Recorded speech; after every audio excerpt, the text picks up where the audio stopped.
ఎందుకని దేవుని మర్చిపోయావు అంటే అన్ని వేల ప్రజలను అంటే అన్ని వేల శత్రు సైన్యాన్ని ఓడించినటువంటి దేవుడు నీ చిన్న బలహీనతను చిన్న కాలుకున్న గాయాన్ని మాన్పలేడా?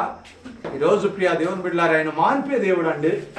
ఆయన ఇడిపించే దేవుడు, ఆయన స్వస్థపరిచే దేవుడు. కానీ నీలో కొద్దిగైనా లోపమైనది ఏమీ లేకుండా దేవుని దగ్గరికి వచ్చినప్పుడు మాత్రమే ఆయన నిన్ను సరి చేయగలుగుతాడండి. నీలో కొద్దిగైన లోపము లేకుండా ఎక్కడ రావాలి? దేవుని దగ్గరికి రావాలి. బలిపీఠములో ఈ ఆశ మొదట్లో అన్నిటిని పాడు చేశాడు.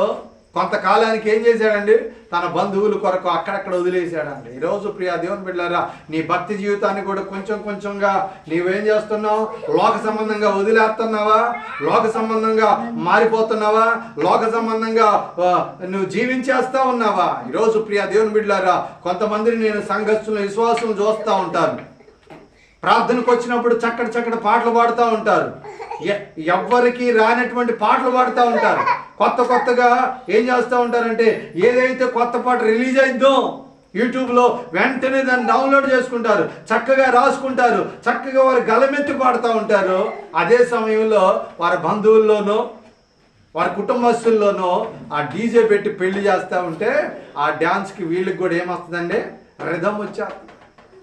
చాలా మంది డ్యాన్స్ చేసే వాళ్ళు కనబడుతూ ఉన్నారండి. ఈరోజు ప్రియా దేవుని బిడ్డలారా, ఆ విన్న వాక్యం వారం వినే వాక్యం ఏమైపోతుంది? వారం అందరికంటే ముందే వెళ్ళి నువ్వు మౌతు పట్టుకొని పాట పాడేటువంటి పాట ఏమైపోతుంది? ఈరోజు నువ్వు వేసే సినిమా పాటలకి డ్యాన్స్ ఎవరు చూస్తూ ఉన్నారు? ఈ పాటలు ఈరోజు అన్ని జనుల మధ్య లోపరహితమైన భక్తిలో మనం బ్రతకూడదు. లోపరహితమైనటువంటి భక్తి జీవితంలో మనం జీవించకూడదు. లోపరహితమైన భక్తిలో ఎక్కడైతే నువ్వు జీవిస్తూ ఉంటావో అప్పుడే నీవేమైతావు? బలహీనమైపోతూ ఉంటావండి. నువ్వు బలహీనమైపోతూ ఉంటావు. అప్పుడు దేవుణ్ణి ఆశ్రయించకుండా నువ్వేం చేస్తావు? మనుషులు నువ్వు ఆశ్రయించే వ్యక్తిగా మారుతావు. నీకు కష్టం వచ్చినా, నష్టం వచ్చినా, నీకు బాధ వచ్చినా నువ్వెవరిని ఆశ్రయించాలి? దేవుణ్ణి. అంటే మనుషులకు చేతగానిది ఏదైతే ఉందో అప్పుడు దేవుని దగ్గరికి మనము వెళ్తాం. మనుషులకి చేత అయింది అనుకో, వెంటనే ఎక్కడికి వస్తాం? దేవుడి దగ్గరికి వస్తాం. ఈరోజు ప్రియా దేవుని బిడ్డలారా, నీవు మనుషులకు చేత అయిందైనా మనుషులకు చేతగా ఉందైనా సరే ప్రతిదాన్ని కూడా నీవు దేవుని ముందు నువ్వేం చేయాలి? మొదట నువ్వేం చేయాలి?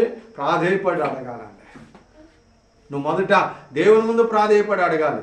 నీకేవైతే అవసరాలు ఉన్నాయో, నీకేదైతే అక్కర్లు ఉన్నాయో వాటి విషయాల్లో మొదట దేవునికి తెలియజేయి.